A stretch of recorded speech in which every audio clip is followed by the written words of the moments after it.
Луѓето кои контактирале со потврдени позитивни на COVID-19 остануваат без решение за самоизолација. Дел од нив на своја рака сами одат во 14-дневен карантин и сами се тестираат по тоа.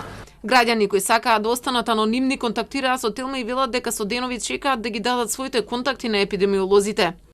Живеам во куќа на 3 ката и никој од моето семејство нема решение за самоизолација. Самоиницијативно се тестираше мојата сопруга, но излезе негативна. Во самоизолација не беа ставени ниту моите колеги со кои контактирам на работа, а тие исто така на своја рака се тестираа.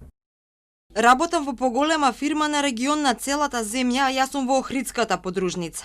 Откако мојот тест излезе позитивен, немаше епидемиолошка анкета, а на дел од вработените со кои работам, фирмата им го плати тестирањето за да се осигура дека никој не е заразен. Мејлови со слична содржина дека позитивни на COVID-19 не се анкетирани веднаш пристигнувале и до здравствениот инспекторат, но велат се изолирани и ретки случаи на кои веднаш се реагира. Факт е дека бројот на епидемиолози во земјата е околу 30-тина.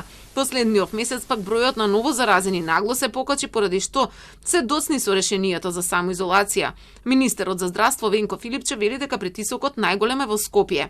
Пред се поради малиот број на епидемиолози, меѓутоа нема големо каснење, заради тоа што и најголем притисокот во Скопје, заради тоа што тука има најголем број на диагностицирани пациенти.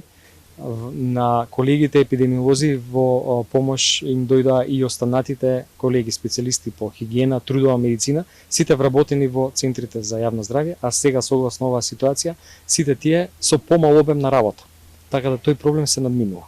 Секојдневно се наметнува, меѓутоа анкетите се завршуваат во сосем разумен временски рок. Сепак според инспекторатот позитивно е што се зголеми здравствената самосвест кај граѓаните, па самите доколку проценат дека имале подолг и поблизок контакт со заразен, се одлучуваат на самоизолација. Од друга страна пак заканата дека ќе бидат објавени имињата на оние чии решенија не можеа да пристигнат до нив поради давање лажни податоци, го зголеми бројот на луѓе кои самите бараат да ги подигнат решенијата.